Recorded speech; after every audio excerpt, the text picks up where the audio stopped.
I've been teaching for 16 years now, so I'm reasonably proud of the method I've put together for working with beginners.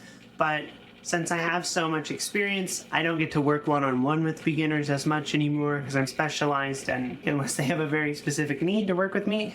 For that reason, we run these groups. Before the pandemic, it went really well. Then during the pandemic, switched everything to online. Since then, everything's been online only and going really well. It's great to be able to run groups. I love teaching guitar. I love sharing my knowledge with the community and helping people learn. It's a huge motivation of mine. I am motivated by the fact that every student deserves a teacher that cares about them and wants to actually help them get somewhere. I have studied guitar for longer than Jimi Hendrix was alive, and I have had really highly qualified instructors going that extra mile often to help me learn, and I want to carry that torch and pay it forward. So that's what motivates me and why I'm here to teach. The nice thing is, a lot of the stuff we cover, many guitar instructors don't even know about it. So even if you've taken a lesson before, you'll probably pick up a few things here and there that might really help you a lot. And the other part is that we're going to go over the absolute fundamentals today, which is going to cover types of guitars, anatomy of the guitar, finger names, how to hold a guitar pick, picking and strumming, posture basics, callus building, reading of fretboard diagrams, string names and fret numbers, and going over our 2 first chords and our first scale. Very fundamental stuff here. Let me include, I'm going to put into the chat the PDF that I'm working off of for today so that y'all can have a copy. So if you want to download that, there will be some diagrams and things in here that I think would be useful for most of us. Let's jump in. Generally, I like to do about 20 to 30 minutes of lecture and then some time for question and answer at the end. We'll structure things that way from week to week. I don't want to give people too much. I don't want to give people too little. And at the end of the day, these are free classes, so we are trying to move at a pace that works for everyone. If you have some experience, you've probably seen some of this stuff. If you have no experience, I want to make sure you're still able to succeed. So either way, we're jumping in. So let's start talking about the main types of guitar. The 3 main types of guitar are our standard electric guitar like we have here. These are awesome for rock and roll playing. They're really fun because you can make chunky power chords on them and have them be distorted and heavy, but they can also go clean and get some really lovely tones out. Beyond that, the other 2 categories of guitar that are common are the nylon string acoustic, often referred to as a classical guitar or Spanish guitar, and these are primarily played with fingerstyle. They're beloved by folk, classical, flamenco players. They have a nice soft sound and the strings are easy to push down, but they are not the most popular acoustic guitar in America. In America, the most popular acoustic guitar is the steel string acoustic guitar.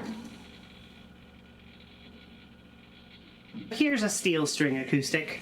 This is a little bit unconventional. This is actually made from cloth, of all things. This is an Ovation Adamus. I'm very proud to be an Ovation Adamus artist. So that covers the 3 main types of guitars that we're going to see commonly. Now, as far as like electric acoustics, acoustic electrics, people have often questions about those.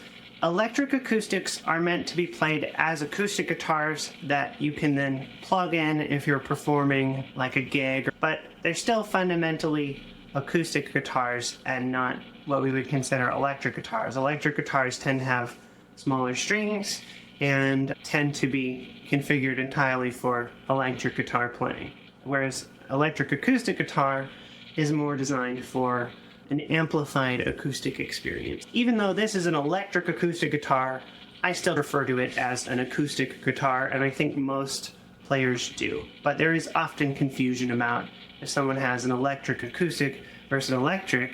A lot of people think that an electric acoustic is like something in between, and it's not. If I were to plug this in and try to play rock and roll on it, it still wouldn't sound like an electric guitar. It would sound like an acoustic. Okay, let's go to the anatomy of the guitar. So these are the main parts of the guitar we're going to be talking about. The headstock, which is up here.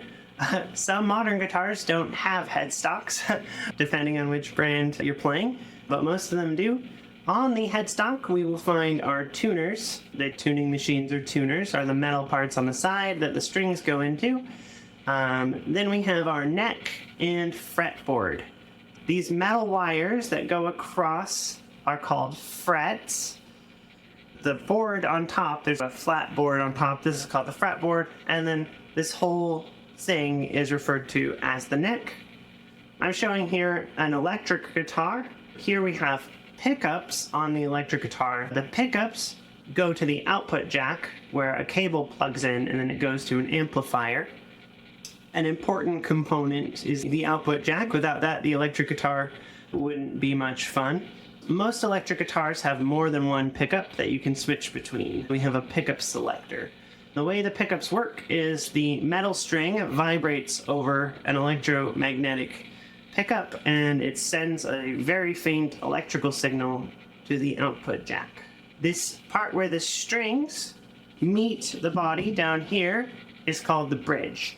Here are our volume knobs on the electric guitar.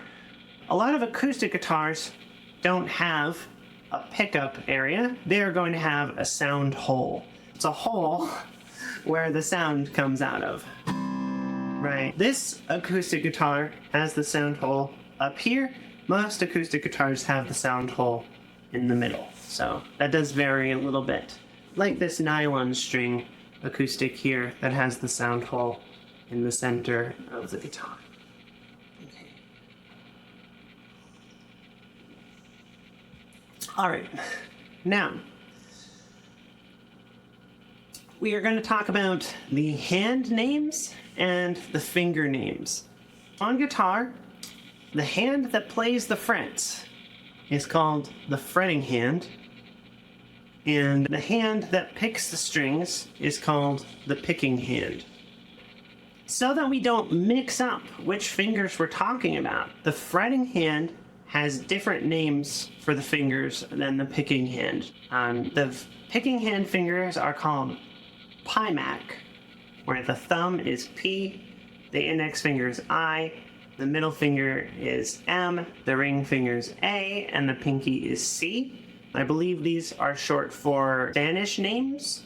That's why they don't fully line up with English, but that's where those come from. On the fretting hand, we have T for thumb, and then fingers 1, 2, 3, and 4 for the pinky. Although the finger names are fairly easy to learn, it still should be practiced. So I would like to encourage all of you to make sure that you practice going finger 1, finger 2, finger 3, finger 4. It's not something that takes a ton of practice, but it's like a language in that we want to be really fluent with this stuff. The easier it is for you to know that this is finger 1, this is finger 2, this is finger 3, and this is finger 4, the quicker you're going to be able to pick up and understand the diagrams that you're looking at and so on. And even though it's a little bit obvious, it's not something that doesn't require practice. It should be practiced regularly until you're rock solid with it. Make sure that you at least, and if you're not doing fingerstyle guitar, fingerstyle is where I'm plucking the strings with my fingers. You won't see the Pimac used very often. The Pimac is usually for communicating how to do fingerstyle guitar. Let's talk about how to read fretboard diagrams. Here we can see a fretboard diagram. We're going to be working with these a lot in our program. This is meant to be like a pictograph of the guitar neck. If we look on the left side, the strings are wider. On the right side, the strings are narrower. This is what we would call the high E string on this side, and this is what we call the low E string. When we say low and high, we mean low in pitch or high in pitch. It can be counterintuitive because on the guitar, the high notes are closer to the floor and the low notes are closer to the ceiling. That can be a little bit confusing for people, but we're referring to low pitches, the low rumbling pitch versus a high pitch. In music, low and high generally always refer to pitch and not a physical direction. As we move up the neck on the guitar, the notes get higher in pitch. And as we move down the neck on the guitar, the notes get lower in pitch. So we would say that this is lower down here and higher up here. So we're talking about the frequency of those pitches. All right. So in this diagram here, this is actually a diagram for an E minor chord. It's a very basic chord, a nice sounding chord, but these hollow circles are strings that are played without fretting any notes. So we call those open notes or open strings. And these filled in circles are notes that are fretted, meaning that we play them with our fingers and we hold those notes down. On the side here, we have markers of landmark notes. Those just help us find our way. So if we're looking higher up the neck, we know where we're looking at in the diagram. And these blue dots on here are also our fretboard landmarks. So you'll see the blue dots on there. Down at the bottom, you'll see suggested finger numbers. These are the finger numbers that you should use when you're playing that chord. And there's often variations on which fingers you might use depending on context. So you should think of finger numbers as a suggested way to learn the chord, knowing that there are other ways that you might use down the road after you've gotten more experience. But I would always recommend learning them with the suggested fingers first and then branching out after you're already comfortable with them. It's exactly the same for left and right-handed. You're going to have the same diagram. So your thumb will always be P, your index finger will always be I, your middle finger will be M, your ring finger will be A, and your pinky will be Chico on your picking hand. And then you'll notice a fretting and picking hand, and this is specifically to accommodate left-handed people, okay? Because we don't say right hand and the left hand. Guitar teachers will say right hand and left hand. I'm inclusive, okay? Yeah, the unfortunate reality, though, for left-handed players is we don't flip the diagrams around and stuff, and that's on purpose because you want to get used to reading diagrams the way you're going to see them, right? Kind of it. And then, yeah, on your fretting hand, the hand that's playing the frets, those are going to be fingers T and 1, 2, 3, 4, respectively. Any other questions from anyone? Okay, cool. Let's get into doing some guitar then. Oh yeah, also, diagrams can be horizontal, like we see here. And usually if we want to show a lot of frets, we'll use a horizontal diagram. And when we use a horizontal diagram, the low strings, the big strings, are on the bottom, and the little strings are on the top. Okay. Now, let's look at the tuning of a standard tuned guitar and what the strings are actually tuned to. So on a standard tuning guitar, our strings are tuned to the notes of E, A, D, G, B, and E. And notice, you might see that there's numbers next to these. Those numbers tell us how high or low in pitch those individual notes are. I can zoom in on this further too, if that helps anyone. So E2, this comes into play more when you get into more advanced music theory. So for now, you can just ignore the numbers next to the notes and just say E, A, D, G, B, E. That's fine.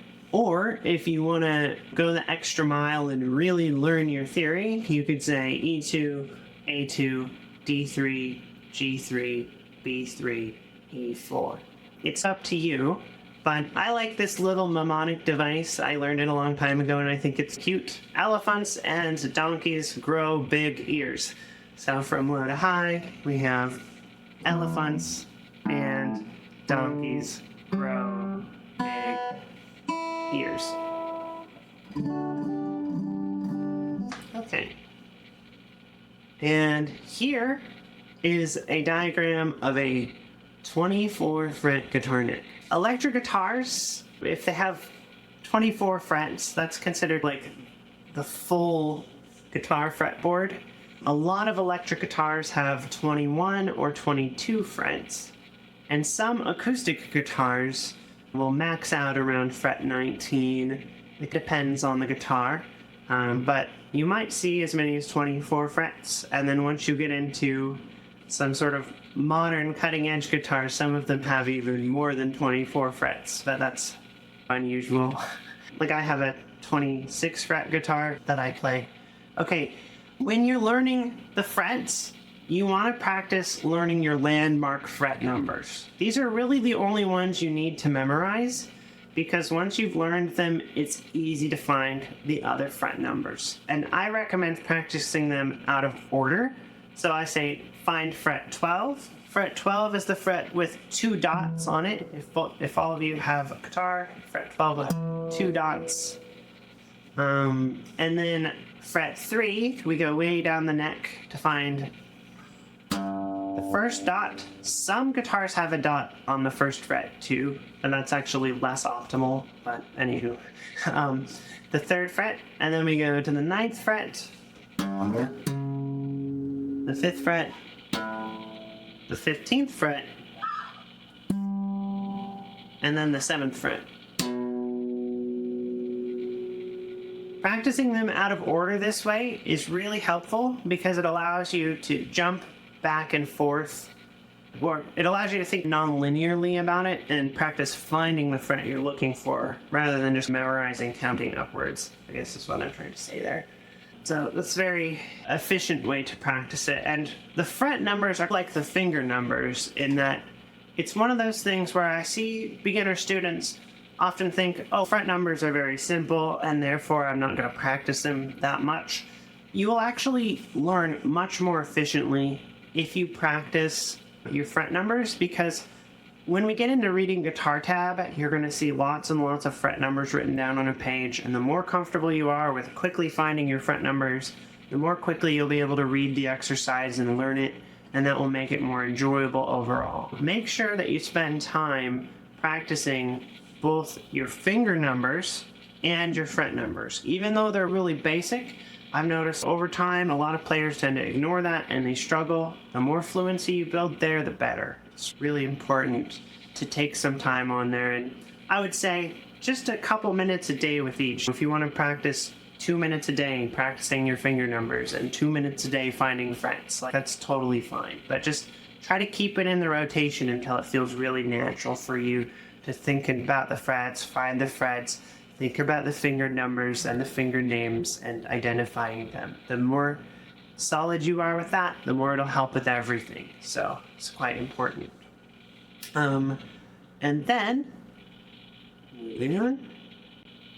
Now, let's talk about our first chords we're going to be playing. So who here has played guitar chords before?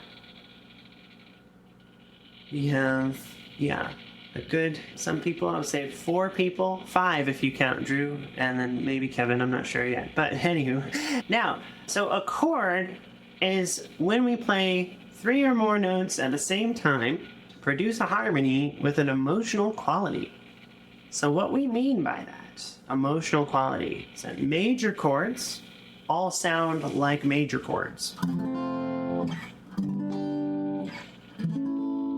They have a kind of stable and bright sound, often described as sounding happy, though a major chord at the right time can be very dramatic. It's not just super happy. But the major in Western music theory is like our default harmony. So like, this chord strummer song.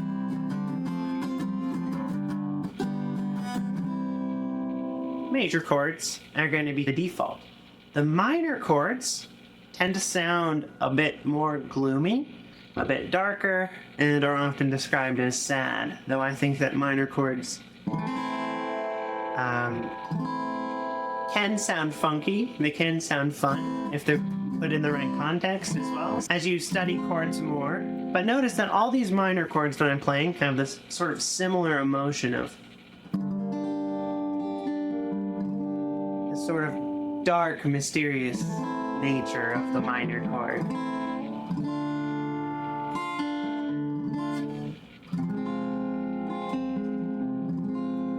Whereas the major chord is a bit happier.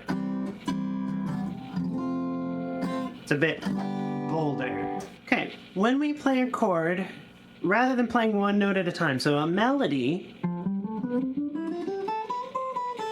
like a scale here, is usually going to be one note at a time. But a chord, it might be 3 or more, it could be 6 notes. If you have a large orchestra, it could be hundreds of voices harmonizing together. It's a very powerful thing. And chords are super foundational to the guitar because modern guitar playing is really based around chord playing, and any beginning guitar curriculum, any guitar curriculum will have a lot of chords. Chords can be strummed so that all the notes are harmonized. Harmonized means that you can hear them all at the same time, or they can be played as arpeggios. So when we arpeggiate a chord, we play it one note at a time.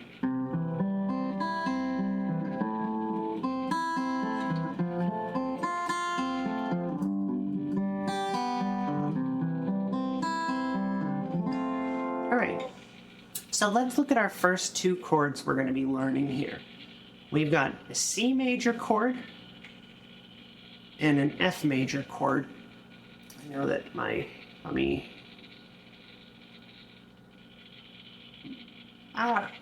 become tiny. Okay, here we go.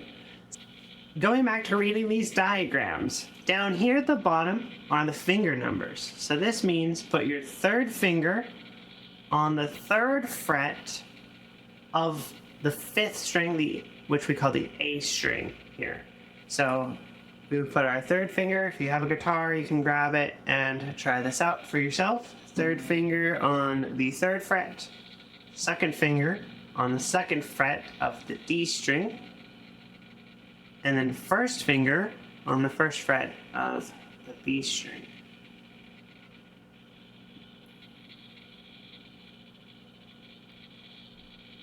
And next week we're going to go into guitar posture more than we are this week as well. So we're skipping that step for now, just so we can get in and play some chords early on. But if you're struggling with the chords this week, don't worry too much. We'll talk about them in more detail next time. Okay, so if you're playing these correctly, when we fret our chords, we want to try to press straight down onto the string. So we want to keep our fingers curved and like a C-shaped cat claws because the arch of the finger, the bones actually support pressing down. So we want to try to get the very fingertip on there, and go back to here, pressing straight down, and then this is our C chord. Fingers 3, 2, 1, here. Our F chord, here we have what's called barring. When we bar, a single finger plays multiple strings at once, or holds down multiple strings at once. When we do this, you want to use kind of the side of the finger a little bit. So I'll actually use the edge of the finger rather than the pad of the finger to hold the bar. And the side of the finger that I use is the side that's closest to the thumb. So I'm kind of using the side, just a little. You can use a bit of the pad as well. It shouldn't be entirely the side of the finger. And we're going to talk about callus building in just a second, because barring is the first issue that people have when it comes to having some pain. But this is our F chord. And this is our C chord. And if you watch me move between these chords, you can see how they're actually a very similar shape to each other. And I'm just moving just a couple fingers to go between them. The C chord and the F chord go together very well, and a lot of songs are based primarily around these two chords. So if you learn to switch between these chords, you can pretty much come up with your own folk or country song on the spot. Really nice sounding chords. They go together so well.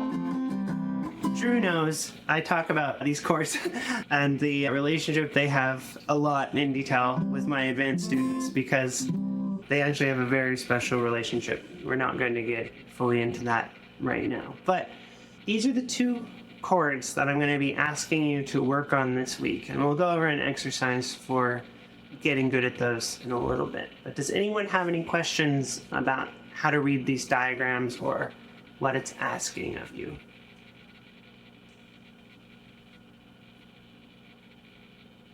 Okay, cool. We are also this week introducing our first scale. Scales, for any music student. How do we put scales?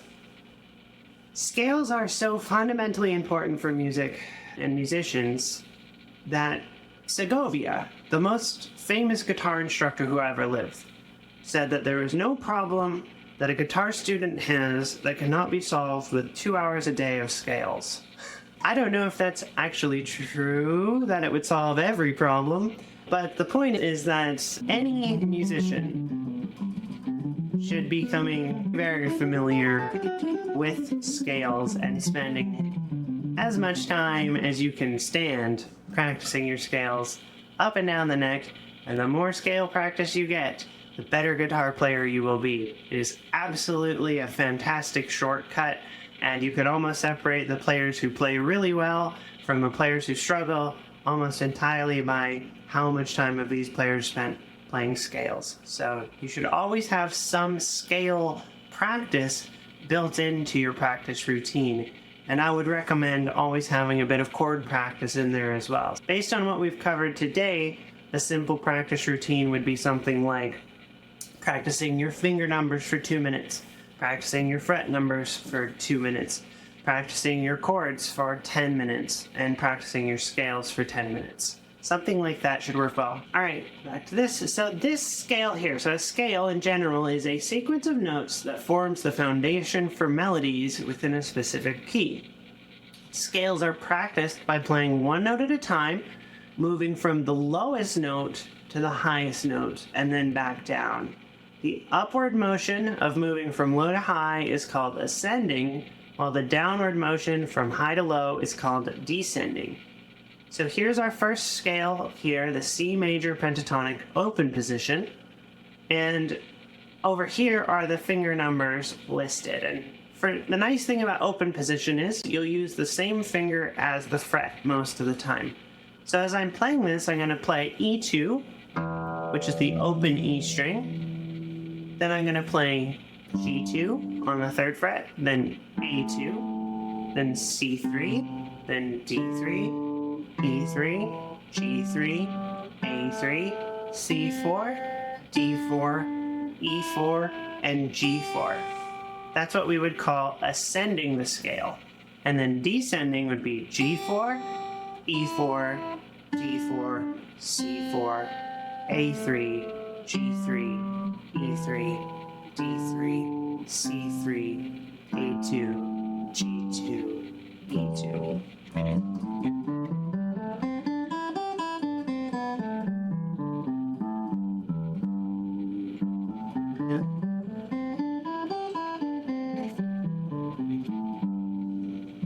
Let me make myself larger here.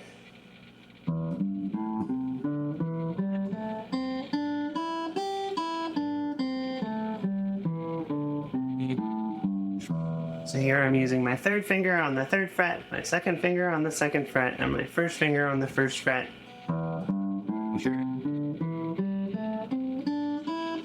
Ascending the scale, and now descending the scale. I hope.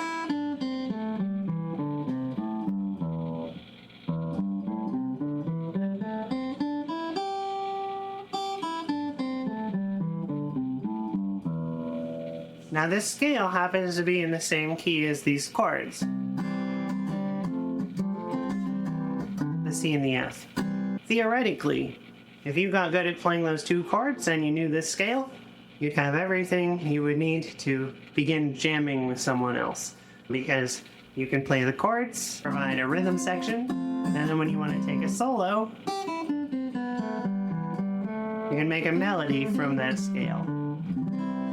So those 2 things accompany each other quite nicely. And we'll talk about improvising and jamming more as we get later on in the program. Alright, that's the end of the main materials that we needed to cover today. And again, everything there is in the PDF that I put into the group chat if you want to.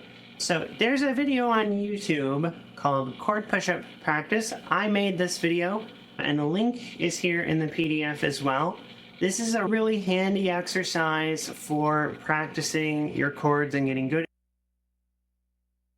Sorry, I muted myself. And let me show you what the main idea there is, and then we'll go to question and answer real quick. When we play our chords, this is starting in a little bit more 2 things. 1, let's talk callus building. Beginners don't have calluses on their fingers, and so they're going to have pain when they play their chords. And this is a real big problem for almost every beginner, and a lot of people quit because, not my students, but in general, students often quit because they felt like guitar was very painful for them. The reason is that building good calluses takes more practice than most beginners will ever do. And because of that, it can take months and months to build your calluses. And if you don't have calluses, your fingertips are going to be really soft, and you're going to have to push really hard, and it's going to hurt when you play. So how do we build calluses? Fortunately, callus is very simple. It's just the weaker skin being worn away and replaced by thicker skin. Okay?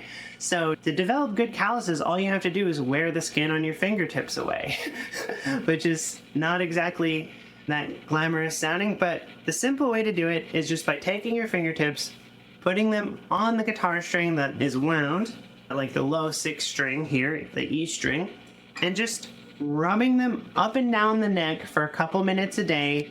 If you do this, it will wear the fingertips out and simulate months and months of practice within your first couple weeks. You can also I use a nail file to maintain my calluses as well. And this is real guitar teacher secrets here.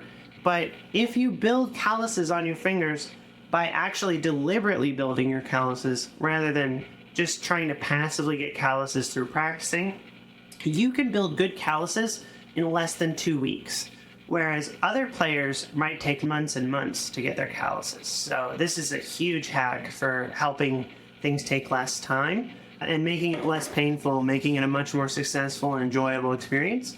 And we're going to get into posture and technique more next week.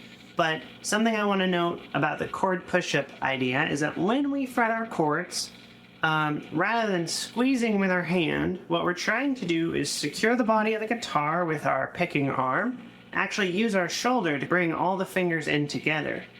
Very similar to how a piano player uses their whole arm to push the keys down, rather than just squeezing and pushing with their fingers, you want to actually use your whole arm to fret the chord. And so you can still use your thumb a bit for squeezing, but you want all the fingers to come down together, and theoretically I could play my chords without even having my thumb on the neck. But I do use the thumb a little bit to provide a bit of pressure. But the chord push-up video goes into detail on how to develop your chord playing there, and we'll cover it in a lot of detail next week as well when we get into posture and technique training. So that's the end of the lecture. We made it through. Good job, team. Any questions about what we covered today? Okay, good. I assure you I have taught hundreds of students. I do think this method works really well. I think if you manage to come to the majority of the sessions over the next 2 months, you should really get a solid foundation in what you're looking at when it comes to playing guitar, and you should know enough that you can even self-train and understand, no matter what your budget is, what your resources are.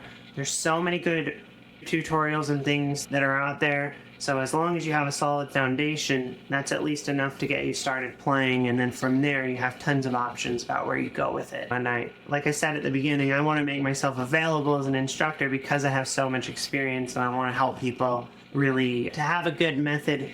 But because I'm so experienced as an instructor, I'm not able to work with as many beginners as reach out. I have hundreds of beginners a year reach out to study with me, but I still want to be able to provide a great beginner method for everybody in the community. And Portland really, it was the foundation of my guitar career, and so that's another part of it as well. As I really want to make sure that as a school we're able to still help the community. All right, let's wrap up. If no one has questions, yeah, feel free to, if you do have questions, you can email me. If I have time, I'll respond to the emails. If I don't have time, we can hopefully cover them at the beginning of the next class or in the Q&A session. So this is the first class, so welcome. Y'all are pioneers.